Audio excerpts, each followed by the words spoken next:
Hello, today we will be discussing gut bacteria and the impact it has on growth. The gut microbiota of a young child is very different compared to an adult. By age 3, the microbiota of a child are identical to that of an adult, but the years until this point are crucial as early diet characteristics strongly influence the impact of gut microbiota, which contribute to the growth of the child. The microbiota of the gut have earned a place in the gut by breaking down certain chemicals that humans never evolved to break down. This is an example of mutualism between humans and microbiota, as the gut microbiome most likely arose due to ingesting certain bacteria which were capable of breaking down substances that humans normally weren't able to decompose. Without the gut microbiota, humans are incapable of extracting nutrients from certain kinds of food and therefore incapable of survival. The humans also serve as a habitat and food supply for the microbiota, illustrating this relationship. In their paper, the researchers described several rounds of experiments that they completed. With respect to methods, computing played an important role throughout the entire process. In the first portion, the researchers looked for a correlation between gut bacteria and health. They gathered information about the gut bacteria present in children via their feces, and then, through the use of the random forest computer algorithm, matched them to children of healthy height and weight as they aged. Then, they used mice to simulate how these bacteria interact with the children. The researchers gave the mice bacteria that were living in the digestive system of children whose weight and height were on track for their age, and bacteria from those who were not. The food and initial state of the mice's own populations of bacteria were controlled for by standardizing their feed, food that people in Malawa eat, irradiating it to kill any bacteria contained in it.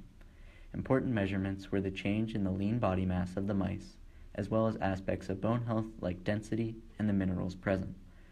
Closing this part of the experiment was the pairing of mice after they were given healthy or unhealthy populations of bacteria from the children studied.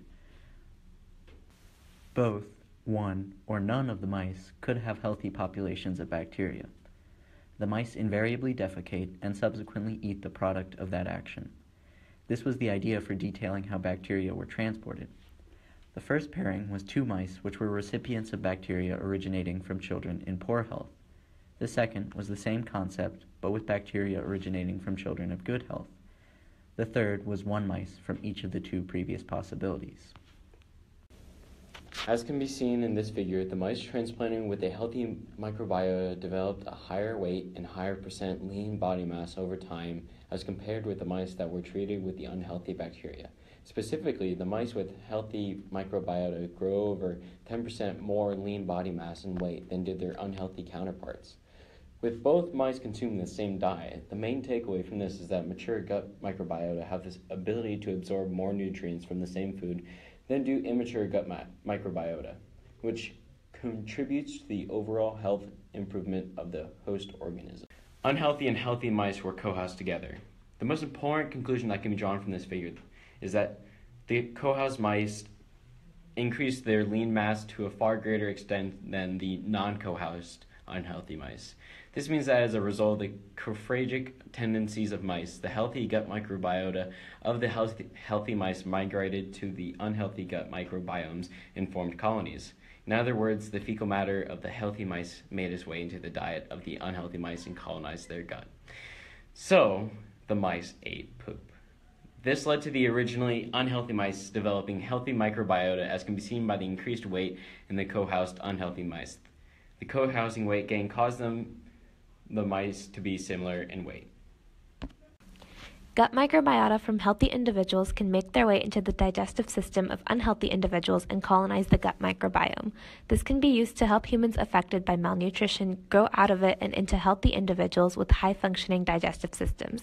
In the future, the ability for an individual to recover from malnutrition should be analyzed. It will give insight into just how important the gut microbiota are to good health, as well as show the effects of malnutrition during childhood.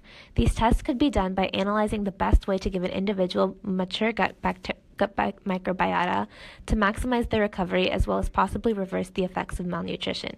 Theoretically, if this were possible, it could be a solution to world hunger by taking more nutrients out of less food.